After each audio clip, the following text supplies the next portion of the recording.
Повеќе од 100 луѓе планираат да го тужат хип-хоп могулот Шон Диди Кумс за сексуален напад, силување и сексуална експлоатација, изјави американскиот адвокат Тони Базби.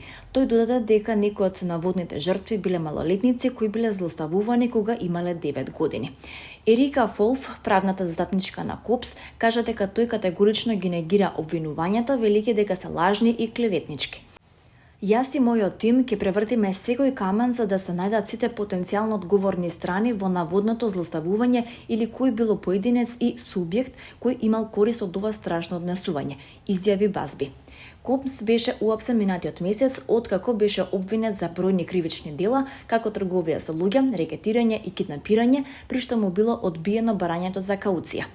Базби вели дека вкупната бројка жртви кои ги застапува е 120 и половина од нив се мажи. Тој откри дека 25 од жртвите биле малолетници, со што Комс првпат се соочува со обвинувања за сексуално злоставување деца.